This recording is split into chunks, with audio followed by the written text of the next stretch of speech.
last part, T102. Okay, so we talked about reading and listening, and now we're going to talk about writing and speaking. Oh, Ian, maybe you want to wake her up? No problem. Yes, thank you. We're used to it. Okay, so speaking and writing is the T102. Okay, so for speaking and writing, there is integrated speaking and writing and independent speaking and writing. Okay, and first of all, I want to know your experience with independent. Let's start with independent speaking and writing. Okay, so Maddie, right? Maddie, what do you know? Have you done independent speaking or writing with the students before? Not really. How about during the achievement test in week 10? I didn't do the achievement test. Yeah. I had training for something else. Okay, no problem. And Marnu? Yeah, mine was just, wasn't there for the test itself, Okay. but I had to check all the integrated and independent writing. You checked both of them. Yeah. Okay. Integrated is, that's a hard one for, I had to check Eagle, and they were my class, and they struggled a lot with it. Like, even for me to check it was quite difficult, because it's a lot of information they have to get out of listening or even a passage. Right. The independent was quite good. I mean, that was easy. It's, your thoughts, Absolutely. your own thing. Your Yeah. opinion, So yes. integrated, I felt, was the difficult one. Okay. And Ali, how about you? With either independent or integrated, do you have experience with those ones? Yeah, we just did the achievement test. So for the independent, for the planning, Yes. I think that was really hard for them because they were so stressed out by the time Right. that they 30 froze. seconds. Yeah. 15 seconds. And then as soon as I turned off the timer, they were able just to talk to me. So right. I think it was just, but you have to have the time up so they know. Absolutely. So there were some kids who I knew could be able to answer the question better, but because of the time. They got stuck. Okay. And Esha, how about you with independent or integrated speaking? And if at A2 they do independent writing, they do both, right? So for A2, it depends on the term. There could be, if it's integrated writing, then they'll do independent speaking. And if they're doing independent writing, then they switch, they do integrated speaking. So it just depends what. For Eagle, they were quite good actually. Yeah, Good. they sort of knew structure, Okay. main reasons. Okay, nice. Ian, how about you? Do you have experience with it? For speaking, I told my kids to write down the ideas that they were going to talk about. They did pretty well. The ones who didn't do well were just who froze up on the spot. Okay. Yeah, more of a pressure situation, test situation. Okay. And then my lead on question with that is at your branches, so Dongtan and then what branch are you guys? There's Gimpo. At Gimpo, your students, from your experience, do they have an easier time with speaking or with writing? If you could generalize for me. What do you think overall? Or is it just like a case by case? For integrated writing and speaking, I would say easier time with speaking. Just integrated writing, it's reading, comprehension, listening, note-taking, and putting it all together. So Okay. definitely between the two of those, speaking. Okay, so when it comes to the integrated, definitely the speaking.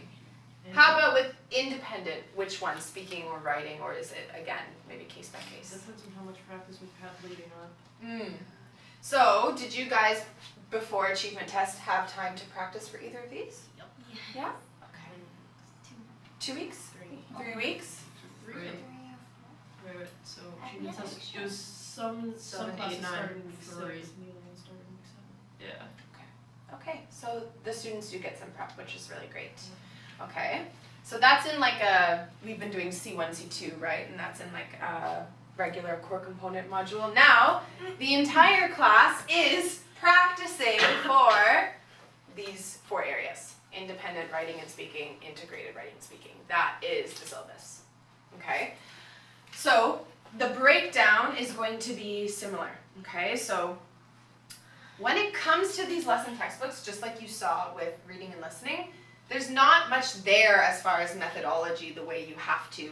Step 1 is do this, and then move to discussion, and then following steps like that. It's much more of simulation, right? So if we open up speaking, it starts with a strategy, okay? So the strategy kind of gives the instructions of what they're going to have to be doing, okay?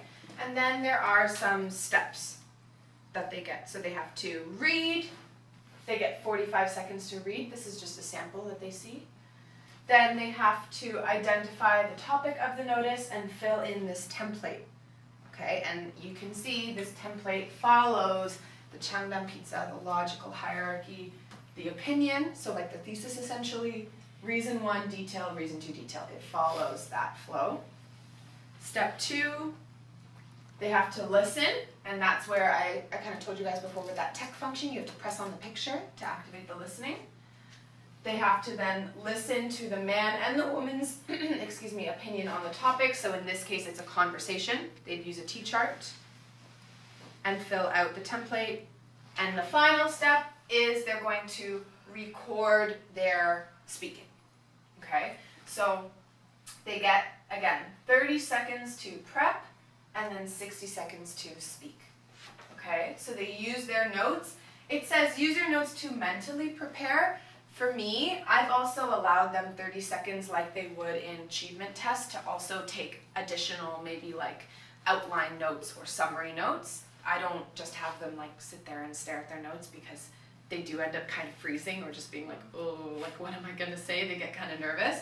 So I do, in that 30 seconds, let them have some extra time to outline, and then they speak. Okay, it says do not write your response. So that means that they're not allowed in the 30 seconds to start writing a script for themselves. Okay, that's why it's indicating for them to mentally prepare. But for me, that 30 seconds, I let them do kind of like an outline where they could have like 1, 2, and then the details. These are the symbols I always use with my students. So like my first reason is this, for instance, this, second reason this, this. These are like the symbols. In the 30 seconds, I let them make a little guide like that, okay? Especially in the first weeks, especially in the beginning of the semester. Near the end, when we're nearing achievement test, maybe achievement test finishes, and then in 11, 12, 13, I would want them to be able to just do it mentally, like right away. But in the beginning, I do let them have the 30 seconds to prepare with a little bit of an outline. Okay, and then in the recording, it indicates that they shouldn't use the filler words or that kind of goes with fluency when you're grading for fluency during achievement tests. That's the or the And then it wants them to, you know, speak like colloquially and use intonation and expression, and that's something that, again, I kind of save for later weeks. In the beginning, they're very robotic, just saying their answer, very monotone, but that's okay because we're working on the skills. This can come later. Okay, so that's kind of your instructions here. That's the strategy you go over with the students, and when you go to page 2, this is where all of that testing starts to begin. So you're going to see these different audio play buttons up here, okay? And with those audio play buttons, put it on the wrong page, it's here. Yes, with the audio different buttons, there is this thing called the space bar, and it's on the passage. So there's, for example, direction audio, looks like this. That's auto mode, and then there's also a manual mode. Okay, so if you see in my tab, right now it's in the manual mode because there's no classroom. I don't have students in the class. The auto mode means that automatically playing, and that happens when we actually have a classroom situation. Okay. So, right, we have the direction audio, and then we have the listening audio. The listening audios will play either the conversation or the lecture, whatever that listening is going to be. And then there's the reading time. Now this isn't actually like an audio, it just is going to be a timer essentially. It's going to be silent. There's nothing that's going to play here. It just counts down the time for them to read, and then it goes into the reading and then recording time. And the recording time is where they're then speaking. Okay? So, That's all up here for you guys, and you just work through them in order. They're nice and numbered for you, 1, 2, 3 across. Okay. There is an audio check. This is something that's important to do before starting this test situation. Have them check to see that their earphones are at the right volume or that they're working, and have them check the recording. There's like a little beep that will happen, and then they can see if it will record properly, because it has happened before where they record and then suddenly the recordings, it wasn't working, and then they have to do it again, but it kind of breaks the simulation. You know, the simulation is to do it one time, not to get a chance to repeat it.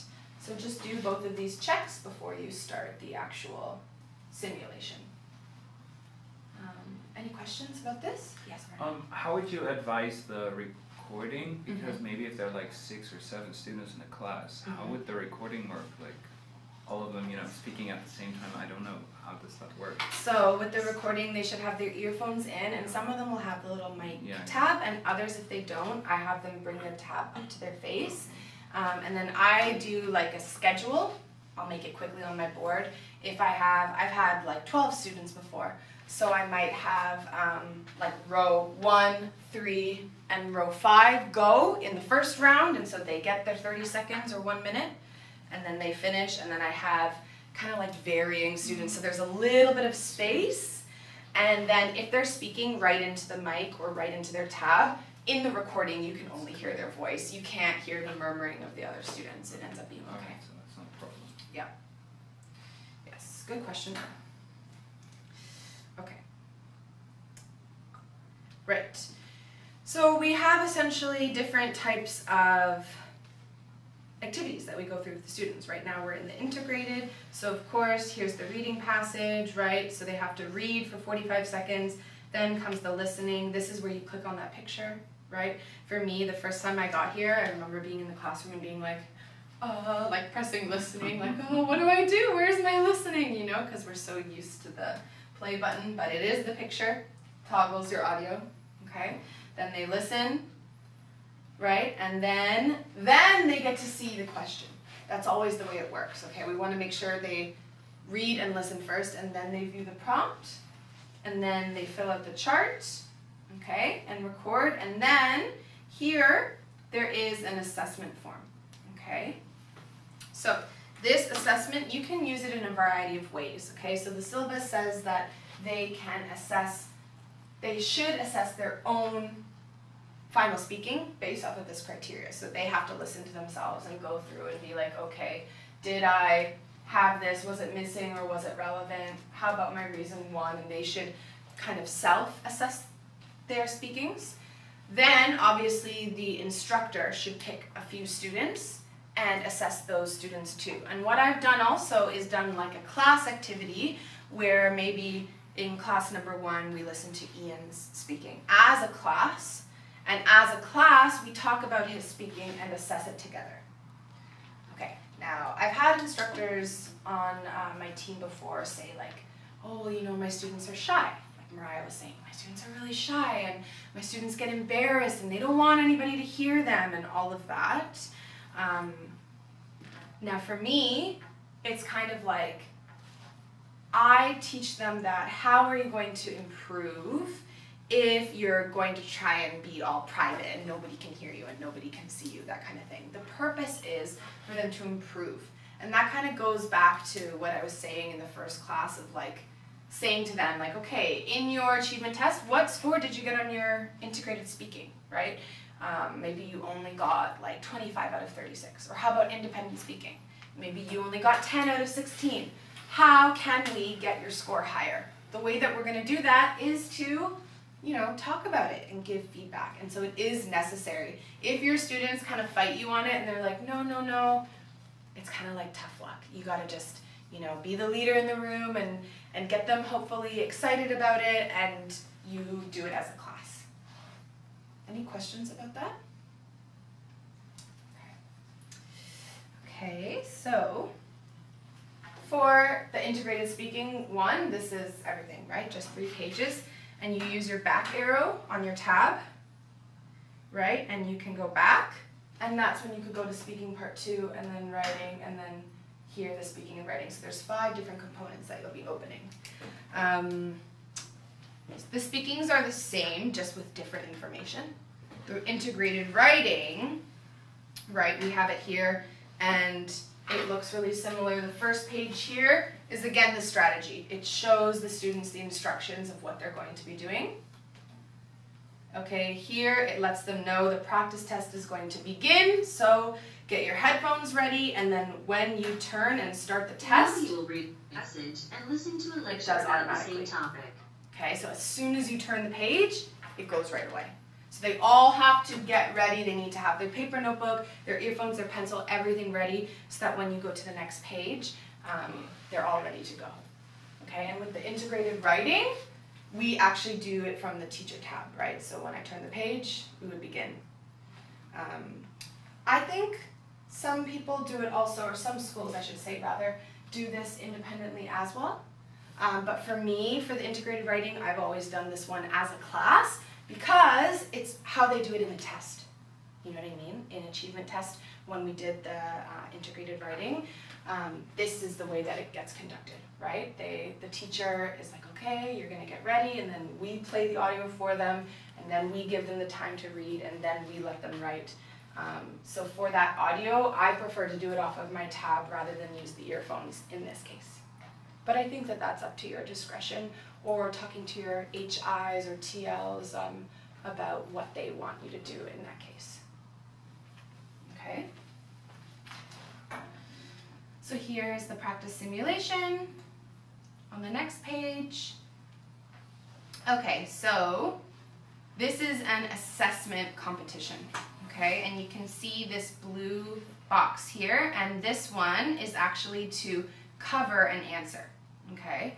So when we click on it, the blue box disappears, but then once you click it off, you see when I go back, it's gone for good kind of thing, okay? So the reason that it's covered is because we don't want them to see the sample response right away. We want to have them wait and then reveal it, and then they can read, okay? And then they use the grading criteria to assess the response and identify what score that this sample should get, okay? Now, on the FTP part of the prep for this class, it has like a recommended criteria, what the score in the end should be like. So for example, maybe this passage, the sample might end up missing this kind of main idea relationship clause.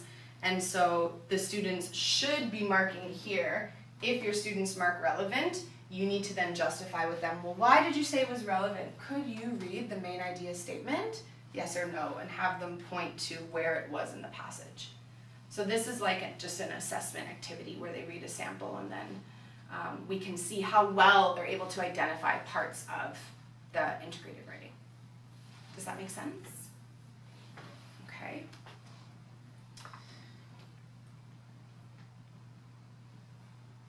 Okay, and then we have here, that's it for integrated writing. Now we're into the speaking sections.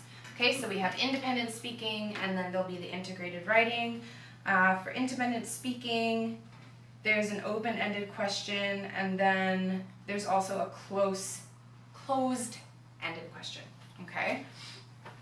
And so open-ended is a question that lets them use their own experience and kind of express their own opinion on a topic. So here it's like, which trait do you value in a friend? There are a variety of answers, right? It's very open-ended. Whereas in a closed-ended question, it's like a agree or disagree. So like junk food should not be sold at schools. There's only a yes or a no. It's pretty closed. And the topic itself is kind of, designated for them. Whereas here they could really talk about, much broader topics. Okay, so we review those question types with them. And then we have the exercise where they brainstorm, okay? So with the brainstorming, we're trying to teach them the skills of, in an independent speaking situation, in a short amount of time, like 30 or 45 seconds, how are they going to be able to brainstorm effectively to then speak about that topic? Okay, so here they have it in an outline with opinion and reasons. And then obviously this is like again, that kind of logical hierarchy shape, like this. And then they have to record their response, and again, check their response. And again, you can do it with a teacher check, as a class, going over one student's answer, and they go over their own, those same kinds of steps with the independent as well. Now, with this outline, I find that something the students run into is that they still are writing way too much and they run out of time. Okay, so in their paper notebooks, I also point them to this structure. So I do mocks for them where we put on like a 30-second timer. And then if we're talking about like schools, do you agree or disagree, schools selling junk food? I remind them, like, you guys, you're gonna have the question in front of you, right? Like in a test scenario, this piece of paper is gonna be in front of me. So I tell them, any of the words that are on this piece of paper, don't spend your time writing it because you can simply read it off of here. What I teach them is this structure, this 1 and 2 with the arrows, and then I show them that all I want them to write is 4 different words. So if the prompt junk food should not be sold in schools, I would then like demo for them this, and then maybe like this, and then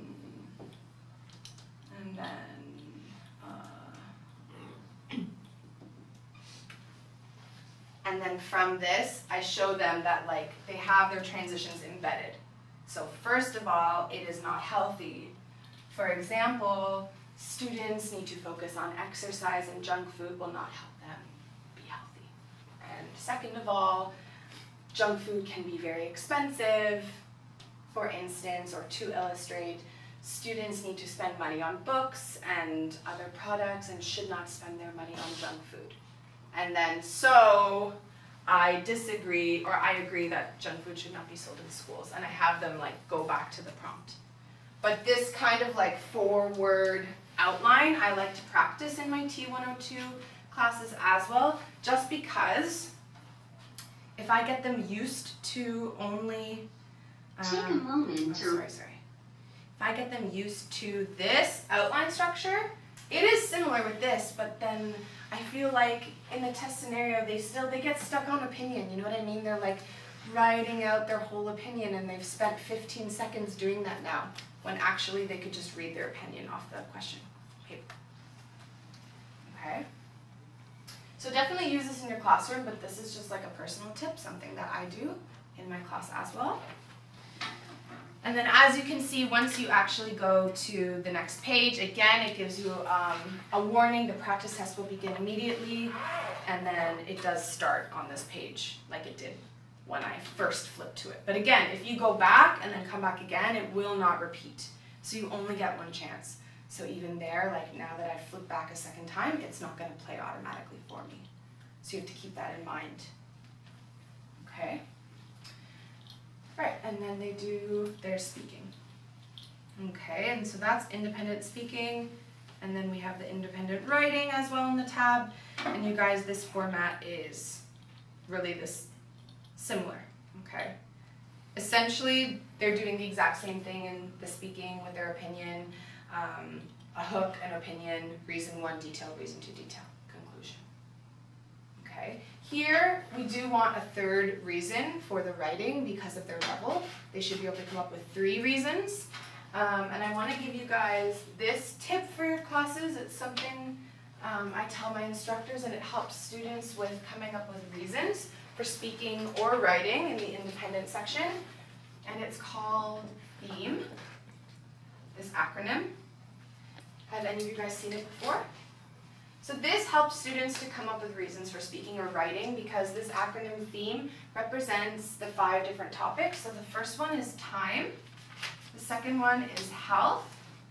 This one is the fun, E, and this is entertainment.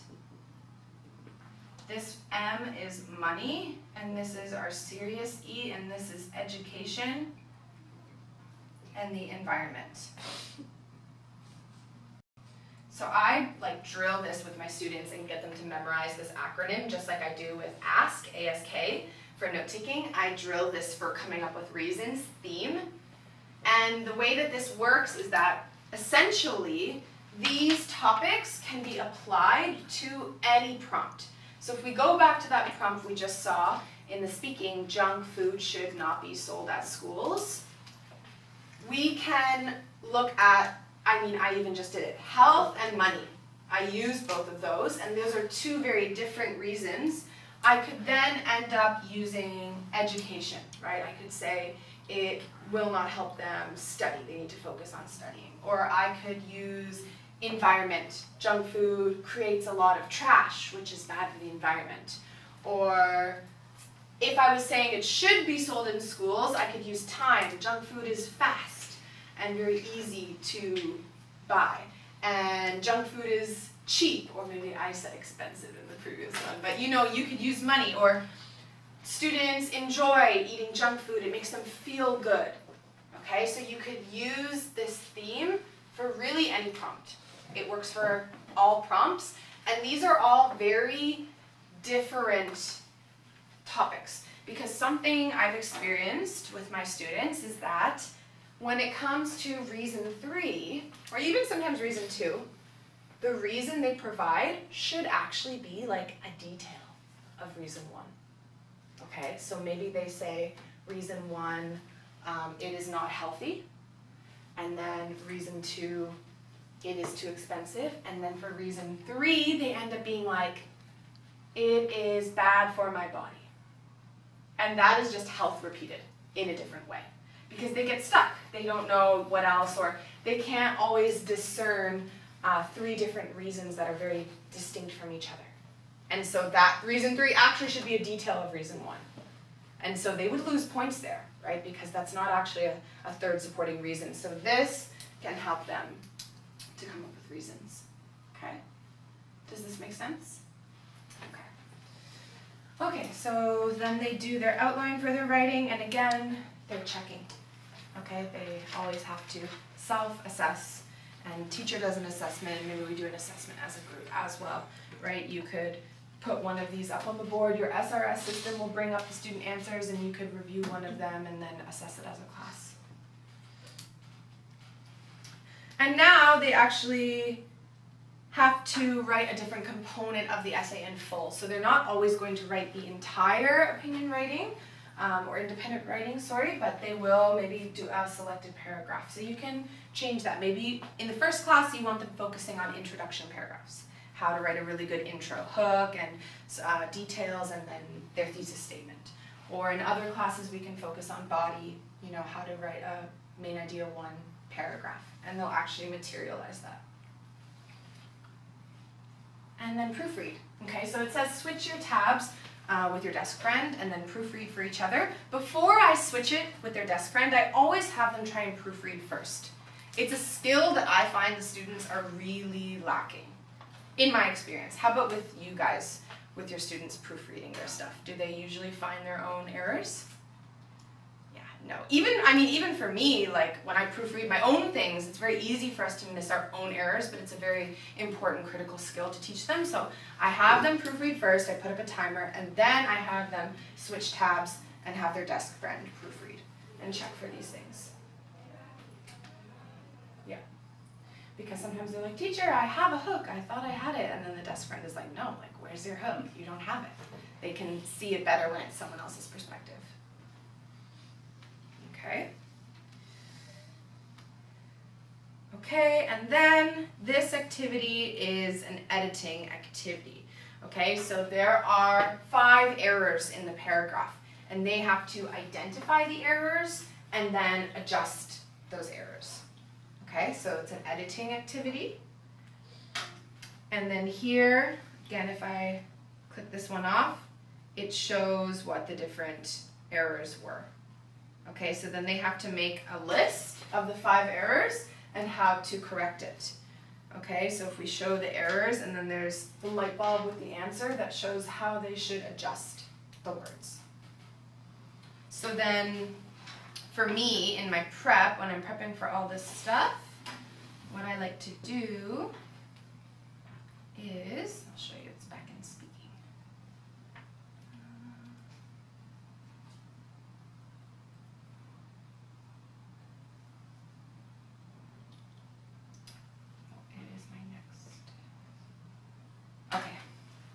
I like to come up with, like when I listen, this is like a really excellent model. For me in my paper notebook, it never looks this way, but when I listen, I kind of write out a summarized script and then write out, like, for that independent speaking, what things are relevant or what things are missing. Okay, so for example, the example in this one is an explanation of the first reason that kids can explore their neighborhood, and that was not given in this script. Okay, so that's the error that was made, and so I prepped that ahead of time, and then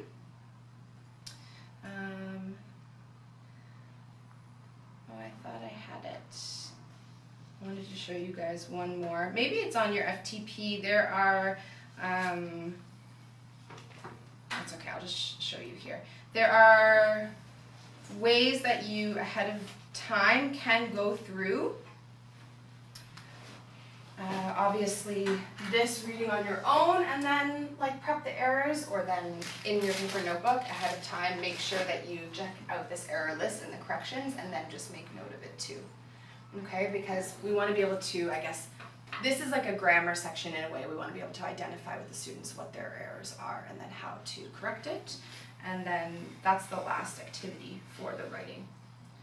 Okay, so this is everything in your 3-hour class, and I find that this, with the simulation, you actually have a lot more interaction with the students compared to the reading and listening.